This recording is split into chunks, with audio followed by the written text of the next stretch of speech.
Hello, my name is Jennifer Anderson, and welcome to my Screencastify to talk a little bit about Algebra 1 and some helpful tips to know about supporting your student or receiving communication to and from me. So here we go. I'm going to turn off my camera, but I did want to say hello.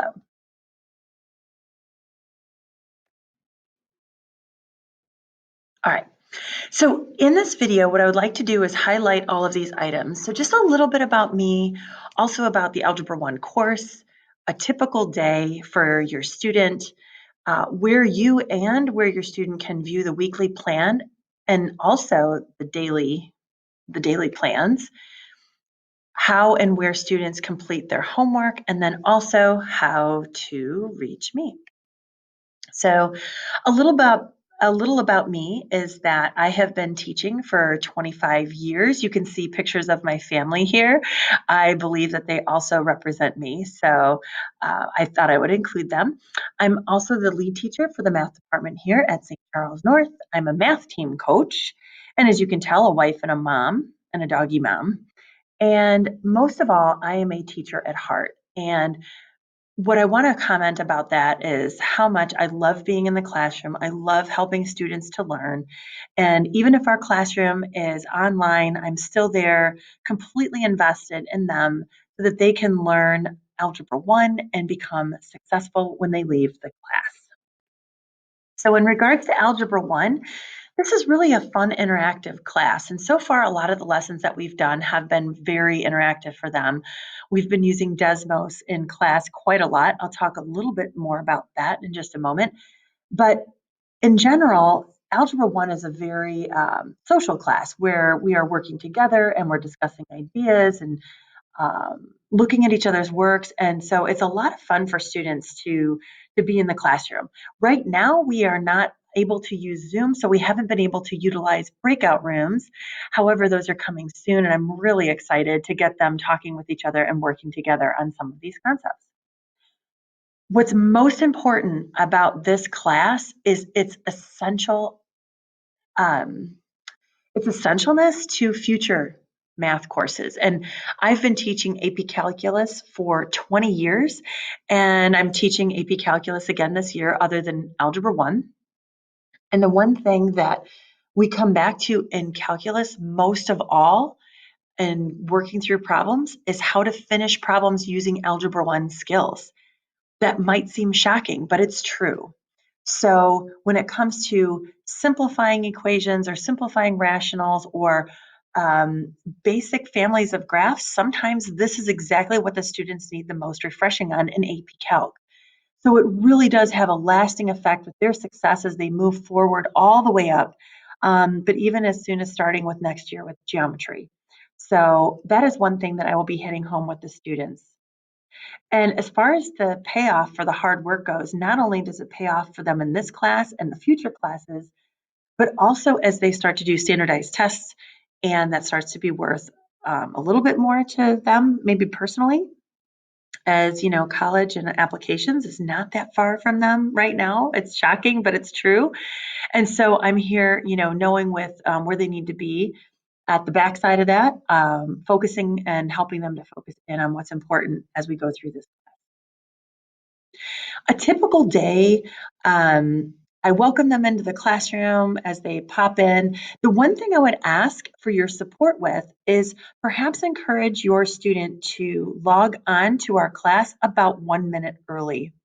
What I'm finding is students are jumping on right at, say, our start time, which is 8:30. Any day of the week, we always start at 8:30 if we have class. And sometimes with slower internet situations or maybe with just slower students, they're not logging on quite at 8:30. But what's happening is that's delaying them from joining us right from the very first minute. And they may miss out on some of the objectives or announcements that we have. And I know that sometimes that's a very important moment in the class is just to kind of welcome them in, get them ready for what we're going to be doing that day. So if they were even logged in a minute earlier, that would be a tremendous help.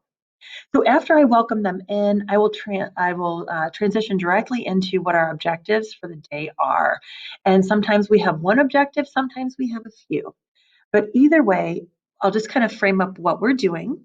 And again, that's also something that they can access. I'll show you where as far as what we're doing for the day. And then we begin our lesson or our practice or the activity that we are doing together. And that's the bulk of the period. And so, highly communicative will be the class, and hopefully with each other, not only just me to them, but from them to me and to each other. And that is what we'll be working on as we go through all of our Algebra 1 topics. And then the last minute or two, I'm framing them up for their homework for the evening. And every time we finish a class, unless if they're taking a test and such, they should have a homework assignment. So if they say that they don't have homework, they probably do, unless if for some reason they finished it in Alex. However, you could check because those assignments are digital and listed as soon as they log into the Alex site. A little bit more about Alex is not only is this a site that we are going to be using for homework, but it also has a personal growth aspect to it. It is a SMART program where students have already taken their initial knowledge check and it has measured where they're at with their skills right now.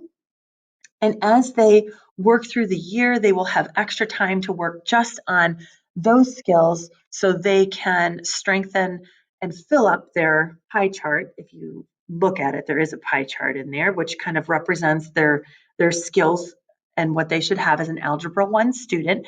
And that pie chart will grow as the year progresses. So it's a really neat program, and we use it in a lot of different ways. So, where can you or your student find the weekly plan or even the daily lessons? Oh, very easily. If you go to our Google Classroom page, which is the exact place that we start all of our classes currently, on that front page where they click the link to join our Google Meet for our class, that is our Google Classroom. In order to access the plans, what they can do is click on the classwork tab, which is actually in the upper middle part of the screen on Google Classroom. And once you click there, underneath that top banner, you will see it says Google Calendar. So if you click on that, what you will see there is our plan for the week. So students can look ahead to see, kind of our pacing. What are we doing? I announce when we have tests or quizzes, but they can also see that reflected on the calendar as well. And if they click on any one of the daily lessons and what the plan is for the day, you can see a more specific description under each day as to what we'll be covering, or perhaps the links to the sites that we'll be visiting, as well as what their homework assignment is for that day. Now, while we're talking about the Google Calendar, if you look to the very first day of school, which is August 19th, you will find on that day the link for our syllabus. And the class syllabus, you can open that up as well, and you'll see that you'll have access to the grading percentages and also a complete topics list as far as what Algebra 1 will include this year. So you can check that all out. And the syllabus, again, like I said, is located in that Google Calendar on the first day of school. So, as far as our homework assignments and assessments go, our main site is going to be the ALEX site. And I was just talking about that when it came to homework or other assignments. So, either if they have homework that's tied directly to our learning for that day, that, if we do section 1.5, for example, that they would find their homework for section 1.5 in ALEX, but also they will be assigned some time goals where they will be working on their personal growth on that pie chart that I was talking about before. And each student's will be different as far as the plan and the journey that it takes them on. And so they will be spending time working in there. So they will have some time assignments where they will work on their own personal growth. And also assessments. We will be assessing students using ALEX, And we may use some other sites, but right now our main site for all three of those, so the HAA, will be through Alex. As far as the class notes and interactive lessons and such, we've been using Desmos up until this point. However, there will be other websites that we'll be using, like Khan Academy, Delta Math, and there will be more, perhaps Flipgrid, perhaps Edpuzzle. And so there's other things that students will be using as they go through the course that will just enrich and make it more interactive for them, as especially as we're going through our remote learning experience and adventure, shall we say. So, one of the most common questions is how can somebody get a hold of me, whether it's a parent or a student? So, first, here is my email address. Please note that I have a unique email address and that I have a middle initial. The reason for this is there are 3 Jennifer Andersons in the district of 303. Aren't we lucky? So, what happens is typically sometimes students or parents have reached out to me to contact me via email. However, that email did not arrive in my inbox because it went to a different Jennifer Anderson. So, please note the difference in my email address there. Regarding office hours, which we have Tuesday through Friday, those will be handled via email. So if students just reach out and say, hey, I'd really like to meet with you, then fantastic. I would meet with them at meet.google.com under the meeting title of Anderson Loves Math. And I'm doing it differently than just logging into our Google Meet that we use for class because I teach different classes. I have Algebra 1, but also AP Calculus.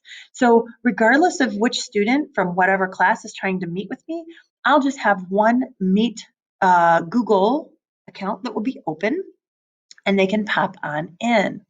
Now, I will not be located in that meeting unless if I know that students will be coming in to see me. And again, if we can arrange that via email, that just allows me to make arrangements so that nobody is overlapping. So for instance, I would hate for someone to reach out to me at 7:30 in the morning before a test on that specific day. And let's say that there's a calculus group that's in there too that have questions along with my algebra student. So I just want to make sure that I can have time allotted for anyone who wishes to receive help. So that's why I would like to handle it via email, but then meeting on Google. My phone number is there, at which you can leave a message at any point, and that message will come directly to my inbox and my email. But also, students can certainly stay after a few minutes after class, or even arrive a few minutes before class if they have some quick questions. I'd love to talk with them there because I typically get on about 5 minutes early.